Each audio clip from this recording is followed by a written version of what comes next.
다양한 국민의 목소리가 더 나은 대한민국을 만드는 힘입니다. 국민 마이크, 오늘은 국민 기자 세 분과 함께하고 계십니다. 박상주, 김고은, 이유진 국민 기자님, 안녕하세요. 안녕하세요. 5월을 부르는 별칭이 두 가지가 있죠. 계절의 여왕, 또 가정의 달인데요. 이 세 분은 이 푸릇푸릇한 5월을 어떻게 보내고 계신가요?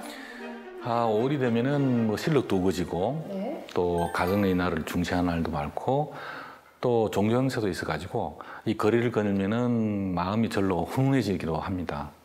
저도 결혼하기 전에는 5월의 여왕이 아무래도 5월의 대표적인 그런 느낌이었지만 이제 아이들 이제 키울 때는 어린이날 그리고 이제 아이들이 조금 크고 나니까 어버이날이 아무래도 5월을 좀 준비하는 그런 마음을 갖게 하는 것 같습니다. 5월은 계절적으로는 좋은데요. 주부 입장으로서, 엄마 입장으로서 이렇게 보면은 조금 마음은 좋으나 이렇게 분주한 그런 마음이 드는 저 챙길 날이 너무 많아요. 그렇죠. 행사의 달이라고. 맞습니다. 네. 김고은 기자님 어떠신가요? 네, 저 같은 경우에는 이 5월이 다른 달과 특별히 다르다라고 생각은 안 드는데 언제 지금이 5월이구나 이게 느껴지냐면요. 바로 공휴일이 다가왔을 때입니다.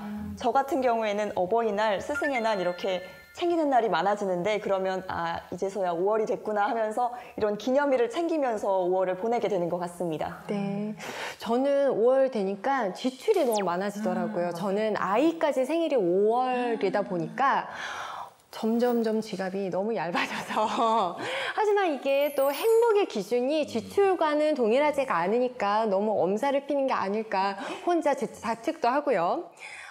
요즘 부모님께 선물은 좀 많이 드리시나요? 어떠세요? 어버이날이 다가오니까 아무래도 좀 드리시죠? 아무래도 네네. 저 같은 경우에는 이제 평소에는 당연히 챙겨드리지는 못하는데 어버이날 같은 경우에는 챙겨드립니다. 저는 개인적으로 선물 드리는 걸 좋아해서 올해 어버이날에는 아버지께는 이제 넥타이 2장 그리고 어머니께는 스파를 이용하실 수 있는 그런 마사지 이용권을 효녀시네요. 네. 두 분도 어버이날, 어린이날 어떻게 보내셨는지 궁금해요. 저희는 그 4인 가족으로 모두 함께 살고 있습니다. 그런데 군대 간 자식 그리고 지방에 대학 다니는 자식으로 지금은 아내하고 둘이서 생활하고 있습니다만은 올해 어린이날은 군에 간 자식 면회 갔습니다. 나이는 들었지만 어린이도 보이는 것 같습니다. 네, 저희도 4인 가족이에요. 그래서 남편과 고3, 고1 아들, 네, 형제고요. 또 4살 된 고양이, 숫고양이, 네, 이렇게 살고 있습니다. 네. 모두가 부러워하는 그런 가족일 것 같아요. 모두가 부러워하진 않죠.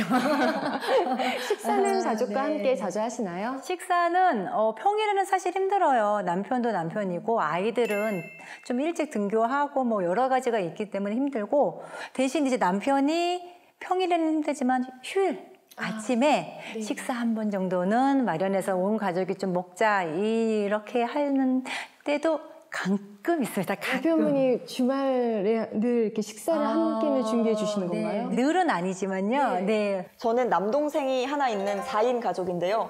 남동생까지 모두 성인이라서 각자 가족 구성원이 모두 성인이라 각자의 스케줄로 조금 바쁘기 때문에 식사뿐만 아니라 함께 할 시간도 조금 적은 편인 것 같습니다. 박상조 기자님 더 어려우실 것 같아요. 더 장성한. 어렵죠. 그 지방에 있는 딸하고 한 일주일에 한 번 정도. 그리고 이제 군에 간 자식은 한 달에 한 번 정도. 이제 아내하고는 직업을 가지고 있으니까 아침 식사를 같이 합니다. 그래서 이제 제가 기회가 되면은 음식 만드는 거를 배워가지고 가족들에게 음식을 대접하고 싶은 게 제 작은 소망입니다. 네, 이 세 분 모두 가족들과 자주 식사는 함께하지 못하고 계신데요. 이 설문조사에 의하면 성인 남자 10명 중 5명이 가족과 저녁 식사를 잘 하지 못한다고 합니다. 일주일에 평균 2.7일 정도만 함께한다고 하는데요. 사실 가족하고 이제 밥을 나누면서 그래서 식구잖아요. 이렇게 이야기도 많이 하고 소통도 많이 하는데 그럴 기회조차 없다면은 소통하기가 좀 어렵지 않을까 싶어요. 어떠신가요? 저희는 떨어져 있고 또 서로 바쁘니까 이제 카톡을 통해서 문자로 안부를 전하고 묻는 그런 이른바 스마트폰 가족이죠. 그런데 그 스마트폰으로 하다 보니까는 문자를 통해서 하다 보니까 가족들에 대해서 좀 더 이해하는 점이 많았습니다. 이걸 카톡으로 하다 보니까 재미도 있고 또 친구 같기도 하고 그래서 이제 한 번씩 집에서 만나게 될 적에는 이 카톡으로 표현하지 못했던 부분들을 이야기하는 것을 주로 듣는 그런 시간을 보내고 있습니다. 요즘에는 뭐 같이 집에 있어도 스마트폰으로 대화한다는 집도 있더라고요. 정말 물 갖다 좀. 네네. 아니, 신혼부부가 정말 놀랐던 게 신혼부부가 둘이 이제 대화를 자기네는 하는데 정말 그냥 한 침대에 이렇게 앉아서 스마트폰으로 대화를 한대요. 이렇게 보면서. 그래서 너무 정말 센세이션한 일이잖아요. 그래서 왜? 그랬더니 그게 더 편해요. 마주보고 있으면은 얘기할 게 없대요. 오히려 스마트폰으로 생각을 정리하면서 뭐 이렇게 재밌는 것도 이렇게 올려서 공감하고 이모티콘 좀 이렇게 올려서 또 웃고 뭐 그래서 야 아무리 그래도 이렇게 또 차이가 나나 뭐 그런 생각 그런 경험이 있어요. 근데 저는 평생을 이제 가족을 위해서 일을 했고 또 임원으로 조기 퇴진을 했습니다. 근데 이제 가정에 돌아왔을 적에 그때는 아이들이 이제 많이 컸고 또 일을 많이 했으니 좀 쉬면서 뭐 아빠나 그 남편의 자리를 인정해 줄 줄 알았는데 오히려 제가 그 뭐 현실적인 대안이 없는 그런 가장인 것처럼 보여가지고 가족들의 눈치를 본 적이 있습니다. 근데 지금은 뭐 가족 자격증도 따고 여러 가지 일을 하는데 한때는 가족들에게 그런 서운한 점이 뭐 없지 않았다고 말할 수 있죠. 그러셨군요. 예. 조금 마음이 많이 아프셨어요. 그런 경우가 있었죠. 네. 네. 소통의 부재, 뭐 문화 간의 차이는 뭐 어느 집에서나 있는 것 같습니다. 그런데 어떻게 노력하는지 그 부분을 어떻게 완화하는지가 제일 더 중요할 것 같은데요. 어떻게 생각하세요?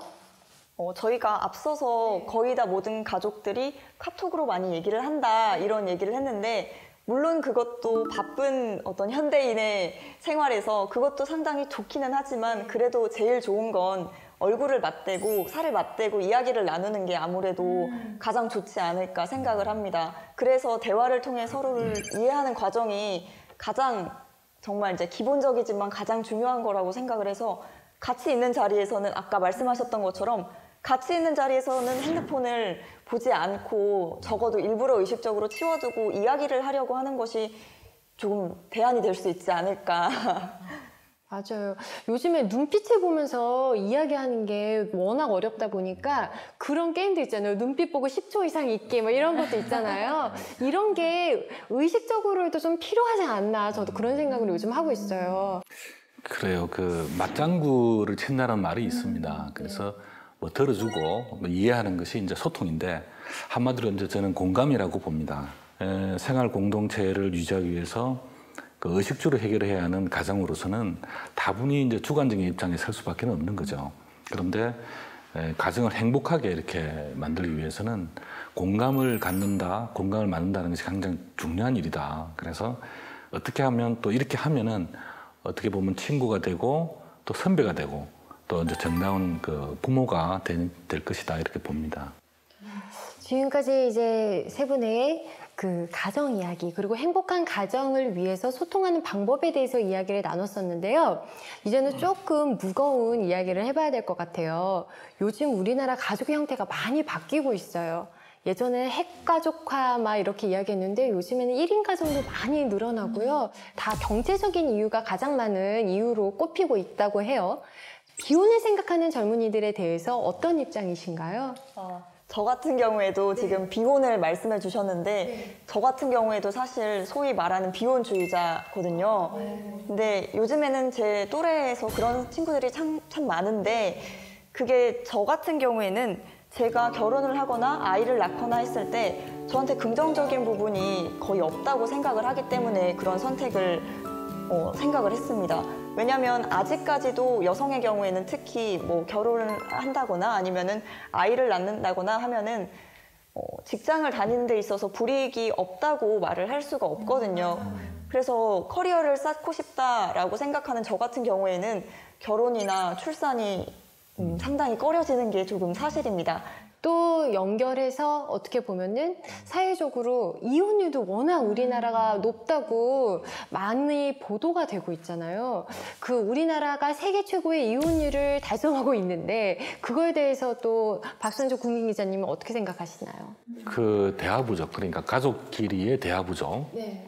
또 핵가족화 되면서 저희가 그 가족이나 가정에 대한 그 의미가 퇴색되고 있다고 그렇게 봅니다. 그런데 가정 내에서 이루어지는 그런 우리가 볼 적에 올바르지 못한 행동들, 예를 들면은 이제 물리적인 폭력이라든지 또는 방치시키는 것, 또는 이제 언어적인 폭력 이런 것들은 불행의 시작이죠. 그래서 가족 간에는 그런 것들이 큰 그 마음의 상처로 남게 되는 거죠. 그런 부분들이. 우리나라의 4가구 중 1가구가 나홀로 가족이죠. 이제 증가하고 있고 또 고령화하고 맞물려 가지고 그래서 고독사, 그러니까 우리나라도 고독사 사회에 접어들었다 이렇게 말들을 합니다. 올해 2월 달에 그 보건복지부 거기에서 발표한 자료를 보면은 무연고 고독사가 2,000명이 넘습니다.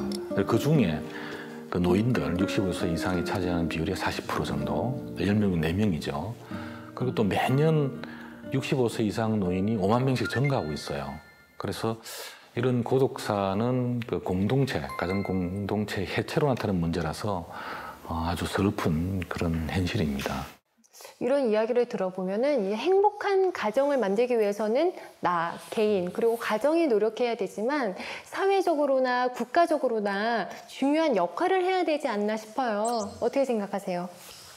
저 같은 경우에는 아까도 말씀을 드렸지만 아이를 낳기 좋은 환경이라든가 아니면 가족이 이렇게 행복할 수 있는 환경을 만드는 것이 가장 중요하다고 생각이 들어서 물론 이게 좀 오래 걸리는 일일 수는 있겠지만 국가적으로라면 어떤 정책들을 통해서 이 부분을 해결을 해 나가야 한다고 생각을 합니다.